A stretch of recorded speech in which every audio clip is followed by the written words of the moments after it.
Somewhere in the 10 o'clock hour, I heard that there was a fire. I was already in a pretty high state of anxiety because the day before we had been getting extremely alarming high winds alerts.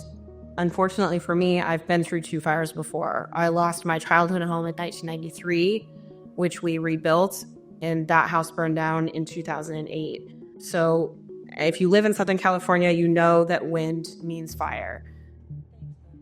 I could see the beginning of the fire from my neighbor's window. I went down to the garage where I keep my suitcases, got every suitcase that I own, got my pet carrier ready, got my cat into her carrier, and just started packing.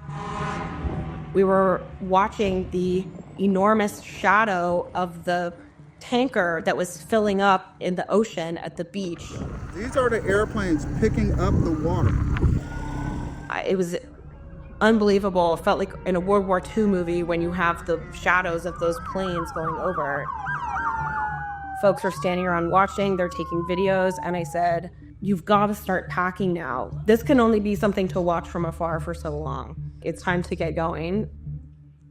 One thing that I've learned through my experience of total loss twice over is to prepare for an insurance claim by narrating all of your possessions. Walk slowly around your house with your phone and record your entire home. Just talk about what you own, talk about where it came from, and just get this documented. If you're doing this right before you have to leave your house, it's a surreal experience because you're essentially celebrating everything that you have collected over the years, everything that we've all curated, we all chose for one reason or another. And the idea that you're talking about these things, what they mean to you, where they came from, it's so directly at odds with what you're doing, which is preparing to lose them. I wasn't even out of my complex yet, and I saw people walking by with their possessions in their arms, people with their pets loose in their arms, clearly people who had to abandon their cars.